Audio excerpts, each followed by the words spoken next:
തോറ്റെ കേസെടുത്ത് ആവിഷ്കാര സ്വാതന്ത്ര്യം എടുത്തുകൊടുത്ത് പിണറായി വിജയൻ, CPM, കേരളം, ഇവർ മൂന്ന് പേരുമാണ് എൻ്റെ heroes. You see the irony, don't you? ഇവർ മൂന്ന് പേരും തോറ്റുപോയവരാണ്. അതുകൊണ്ട് പൊരുതി തോറ്റാൽ ഞങ്ങൾ വേണ്ടെന്ന് വയ്ക്കില്ല. പക്ഷേ കളിക്കുന്നത് എപ്പോഴും ജയിക്കാൻ വേണ്ടിയായിരിക്കും.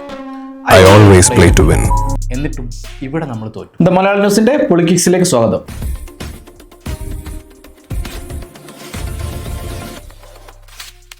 ശബരിമല സ്വർണ്ണക്കൊള്ള അടിസ്ഥാനമാക്കിയുള്ള പോറ്റിയെ കേറ്റിയെ എന്ന പാരഡി ഗാനം അയ്യപ്പ ഭക്തിഗാനത്തെ അവഹേളിക്കുന്നതാണെന്ന പരാതിയിൽ സൈബർ പോലീസ് കേസെടുത്തിരിക്കുകയാണ്. തദ്ദേശ തെരഞ്ഞെടുപ്പിനിടെ UDFും BJPയും ഈ ഗാനം പ്രചരണത്തിന് ഉപയോഗിച്ചു, മതവികാരം വ്രണപ്പെടുത്തി എന്നാണ് പരാതി.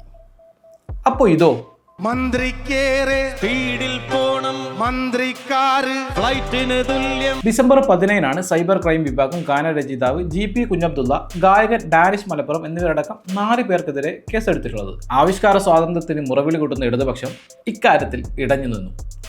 ഇടഞ്ഞ കൊമ്പനെ എതിർക്കാൻ നിൽക്കണ്ടെന്നല്ലേ. പക്ഷേ പിള്ളാച്ചന് പിഴച്ചത് എവിടെയാണെന്ന് ഒരു എത്തുപിടിയുമില്ല.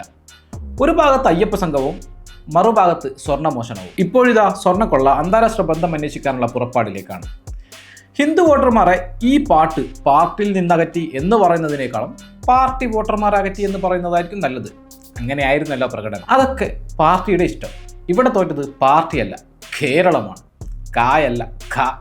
അങ്ങനെ പറഞ്ഞാലേ അത് സത്യമാവും. കേരളം തോറ്റിട്ടില്ല. കേരളത്തെ ആർക്കും തോൽപ്പിക്കാൻ കഴിയുമില്ല. ഇനിയാണ് പുരോഗമനവും ആവിഷ്കാര സ്വാതന്ത്ര്യവും എടുത്തുകൊടുത്ത നിലപാടൊഴുകുന്നത്. കേന്ദ്ര സർക്കാർ പ്രദർശനാനുമതി നിഷേധിച്ച 19 സിനിമകളെ IFFKയിൽ പ്രദർശിപ്പിക്കാൻ കേരള സർക്കാർ തീരുമാനിക്കുന്നു. നിലപാടുകളുടെ രാജ്യമാണ്. ഇതിപ്പോ കേന്ദ്രത്തോട് താങ്കൾ എന്ത് ചെയ്യുന്നു എന്ന് ചോദിച്ചാൽ, ഞങ്ങൾക്ക് ഇഷ്ടമില്ലാത്ത സിനിമകൾ നിരോധിക്കുന്നു, സ്ഥലങ്ങളുടെയും പദ്ധതികളുടെയും പേര് മാറ്റുന്നു. ഇനി കേരള സർക്കാരിനോട് ചോദിച്ചാലോ, ഞങ്ങൾക്ക് ഇഷ്ടമില്ലാത്ത പാട്ടുകൾ നമ്മളും നിരോധിക്കുന്നു. ഇതൊക്കെ ആർക്കു വേണ്ടിയാണെന്ന് ആലോചിക്കുമ്പോൾ ഒരു മനസ്സമാധാനമുണ്ട്. കേരളത്തിന് വേണ്ടിയാണല്ലോ, ഹൈർ. അതേസമയം പാരഡി പാട്ടിനെതിരെ പരാതി നൽകിയ ആൾക്കെതിരെ മുഖ്യമന്ത്രിക്ക് പരാതി നൽകിയിരിക്കുകയാണ്. തിരുവാഭരണ സംരക്ഷണ സമിതി ജനറൽ സെക്രട്ടറി പ്രസാദ് കുഴിക്കാലക്കെതിരെയാണ് പരാതി നൽകിയത്. സംഗതി ഒരു രാഷ്ട്രീയ വിവാദമായിരിക്കുകയാണ്. ഇതൊക്കെ 3.0 തുടർഭരണം പതറുന്നതിന്റെ ലക്ഷണമല്ലേ. ഇനി അതും പാട്ടും പാടി കൂടെ പോരുമെന്ന് ഇടതുപക്ഷം സ്വപ്നം കണ്ടിട്ടുണ്ടാവണം.